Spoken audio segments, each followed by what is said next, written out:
Bonjour à tous, c'est Amar, investisseur et entrepreneur sans banque.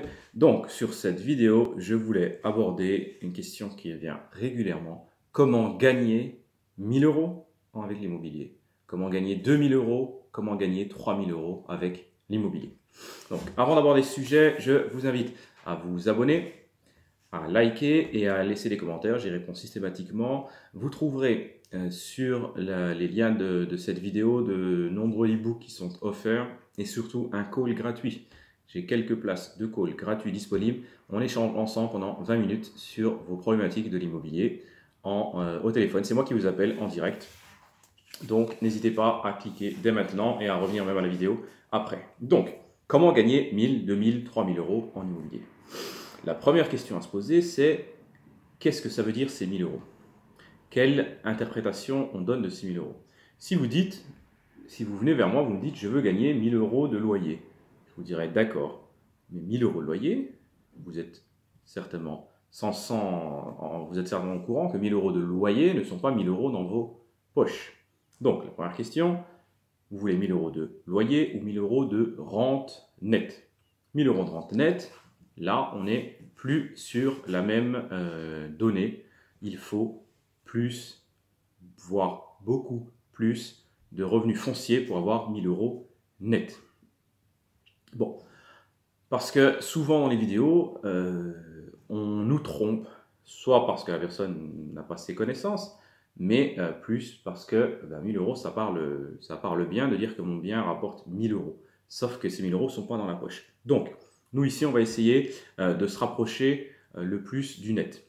Je dis de se rapprocher le plus du net parce qu'il restera toujours une donnée impossible à aborder en vidéo, c'est celle de sa TMI, tranche marginale d'imposition. Donc, vos impôts, mes impôts personnels.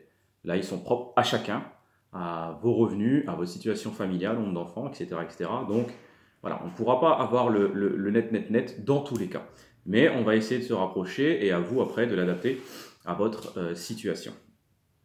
Donc, la première question à se poser pour gagner ces 1000 euros nets, c'est notre zone de recherche. Où est-ce que l'on veut investir? Elle va avec la deuxième zone de recherche, avec la deuxième question, vous allez comprendre. Donc, première question, sa zone de recherche.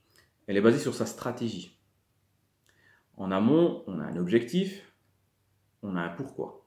Donc, le pourquoi qui nous pousse à faire les efforts.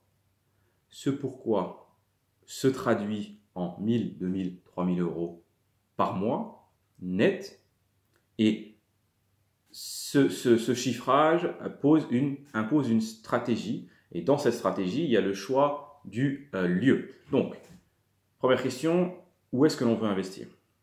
Est-ce que l'on veut investir dans son village, sur notre village, dans le village d'à côté pour avoir des prix abordables et potentiellement du cash flow, de la trésorerie positive, donc des rentrées d'argent supérieures, mais avec un faible patrimoine. Quand je parle de faible patrimoine, je ne parle pas juste de la valeur du bien. Dans ma définition du patrimoine, ça va être des biens qui ne perdront pas de valeur, qui vont garder leur pouvoir de vente, donc leur liquidité. Et ce genre de biens se trouve en général dans des centres-villes, des hypercentres de villes moyennes, grandes, très grandes. Donc voilà, ça c'est les questions auxquelles vous devez répondre. Si vous avez des enfants, vous voulez peut-être faire du patrimoine et donc acheter dans la grande agglomération à côté de chez vous ou dans celle où vous habitez. Moi j'habite dans une ville de 150 000 habitants, j'investis dans l'hypercentre de cette ville-là par exemple. Parce que j'ai des enfants et je veux créer du patrimoine, quelque chose qui dure. Pour autant, il faut qu'il soit liquide et qu'il se revende facilement en cas de besoin. Mais, alors, l'un ne va pas forcément sans l'autre, vous le verrez dans les chiffres que je vais vous donner après. On va aborder ces sujets-là et vous allez voir qu'on peut gagner de l'argent, voire même beaucoup d'argent, en étant dans des centres-villes de villes moyennes ou de grandes villes. Donc la deuxième question, c'est la stratégie immobilière qu'on va appliquer, la stratégie locative. Est-ce qu'on veut un immeuble de rapport qu'on va mettre en courte durée? Est-ce qu'on veut faire que de la location courte durée? Est-ce qu'on veut faire du meublé, du nu, de la colocation? Voilà, en fonction de cette stratégie, comme je vous disais, elle est liée à la suivante. Si vous voulez faire de la courte durée, si vous mettez au fin fond d'un village, d'un département où il y a 3 habitants au kilomètre carré, Ça va peut-être être difficile, sauf si vous êtes à côté du monument principal du département. Donc voilà, les stratégies locatives sont liées à la recherche du bien. Donc, pour être dans le concret, je vais vous donner les chiffres de ce bien là où je suis, un petit studio. On va parler des chiffres de ce bien.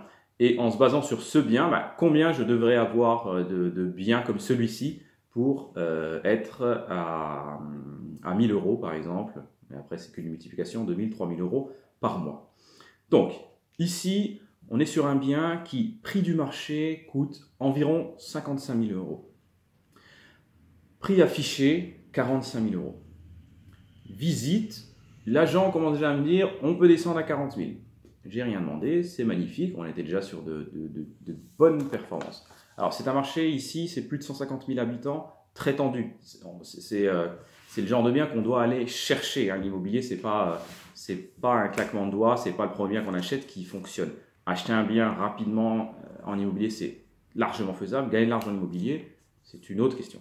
Donc, 55 000 prix du marché, affiché 45 pré-négocié 40 et je l'ai finalement eu à 35 000 euros. Donc prix imbattable, 35 000 euros. Sur ce bien, j'ai eu 3 400 euros de frais de notaire. Alors, si vous allez chercher sur Internet ou si vous maîtrisez un peu, vous allez dire non, c'est pas possible d'avoir si peu. En théorie, j'aurais dû avoir dans les 4 300 euros.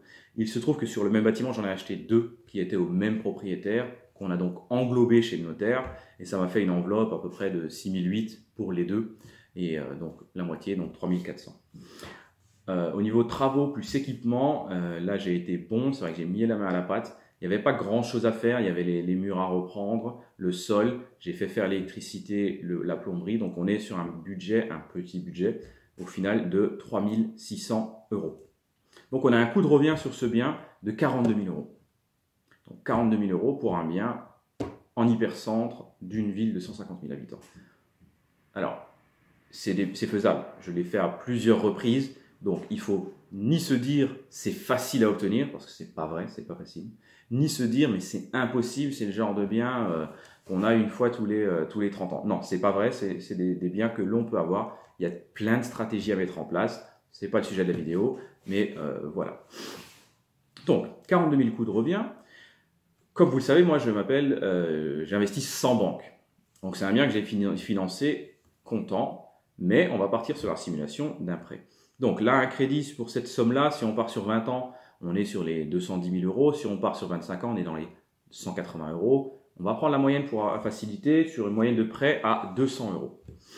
Et niveau des charges, qui fait partie aussi de sa stratégie de recherche, on fait en sorte d'avoir des bâtiments, des biens qui ont de faibles charges. Vous n'allez pas prendre pas forcément prendre le bel haussmannien avec ascenseur, bon ça va pas ensemble en général, mais disons un beau bâtiment avec ascenseur, avec une belle cour, etc. Ce qui veut dire beaucoup de coûts d'entretien et donc des charges qui explosent. Ici sur ce bien là, on est à 15 euros par mois, même un peu moins parce que je dois être une quarantaine par trimestre. Donc 15 euros par mois de charges sur ce bien. Au niveau de la foncière, si je la remets mensuelle, on va être dans les 38 euros. Voilà. Donc, on se retrouve ici, 15 euros de charge, 38 euros de foncière, 200 euros de crédit à 253 euros. Voilà. Voilà combien coûte ce type de bien qui vous crée un patrimoine liquide en passant par un prêt, 253 euros. Si vous êtes en capacité de le faire sans passer par la case banque, le calcul est simple, c'est 53 euros de charge par mois. Donc, ici, en meublé, vous pouvez tabler sur 400 euros. Si vous voulez mettre un étudiant, un jeune actif, je serai dans les 450 euros. Donc, si vous avez un prêt, on gagne 150 euros sur ce bien. Sinon, on gagne 350 euros. Si par contre, vous voulez upgrader, monter en gamme et optimiser vos rentrées, eh bien, vous allez le mettre en courte durée. C'est exactement ce que j'ai fait sur ce bien-là. Et je tourne en moyenne, souvent plus, mais en moyenne à 1000 euros. Donc là, les chiffres, ça donne quoi? Si vous avez le prêt, on gagne 750 euros. Et si vous n'avez pas de prêt, eh ben c'est 950 euros dans votre poche. À une nuitée près, vous avez quasiment 1000 euros. Je tourne plutôt autour de 1000 euros par mois. Donc voilà, ensuite, le calcul est plutôt simple. Alors, encore une fois, je le répète, il vous faut voir la part de vos impôts. mais on ne peut pas l'aborder sur cette vidéo. On pourrait l'aborder dans le call si vous voulez réserver un call avec moi, mais ça dépend de beaucoup trop de paramètres.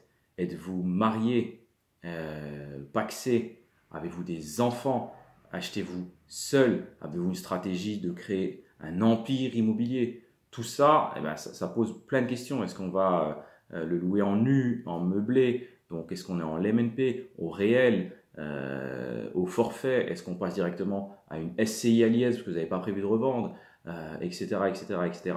Voilà. On sait qu'on va avoir du déficit foncier, on sait qu'on va pouvoir repousser l'échéance des impôts, mais ils vont arriver. Donc, vous allez faire ça 3 ans, 4 ans, 5 ans, 10 ans. Mais voilà, vous y arriverez à un moment ou à un autre. Et plus rapidement, parce qu'on nous parle tout le temps de 10 ans de report d'impôts ou de déficit foncier qui permet d'avoir une enveloppe qui est consommée pendant au moins 10 ans. Alors attention, sur ce bien-là particulièrement, quand vous faites plus de 10 000 euros de rentrée par an, bah, l'enveloppe elle part très vite. Moi j'ai dû la consommer en 2 ans et demi, 3 ans ici. Donc voilà, ça va très vite. Par contre, moi ma stratégie c'était SCI à l'IS. Donc SCI à l'IS, bah, je paye 15%, ce qui est tout à fait raisonnable parce que j'ai tout un système derrière. Les sommes remontent sur une holding qui est très faiblement taxée que je réinvestis. Donc vous voyez, c'est vraiment une stratégie globale. Je ne dis pas ça pour montrer que j'ai tel ou tel montage ou pour dire qu'il est plus avantageux. Il est adapté à ma situation d'entrepreneur. Donc, si on part sur 150 euros, ben voilà, vous faites le calcul. Il faudrait 7 biens, oui, après un peu plus de 7 biens. Donc, on va partir sur 1500 à un SMIC. Il vous faudrait 10 biens de ce gabarit-là pour avoir 1500 euros. Par contre, en 2 biens, vous les avez dépassés si vous passez par la courte durée. Donc voilà, j'espère que cette vidéo vous a plu. Ça vous donne un vrai champ global de comment gagner 1000 euros, 2000 euros, 3000 euros. Ce n'est pas une vidéo complète. On ne va pas aborder comment définir son pourquoi, comment définir ses objectifs, comment les chiffrer, comment les transformer en biens par la recherche de la ville, du quartier, de la stratégie locative. Voilà, il y a beaucoup de choses qui rentrent en compte. Sur ma bio, donc je vous ai dit, il y a un call, n'hésitez pas à l'utiliser. Et vous avez aussi des e-books. Vous avez le e-book, les 10 commandements pour réussir son investissement à ses débuts. Vous avez pas mal d'informations sur cela. Donc n'hésitez pas, il y a pas mal de données qui sont offertes sur cette vidéo. Encore une fois, abonnez-vous bien, likez, partagez et je vous dis ciao, à la prochaine vidéo.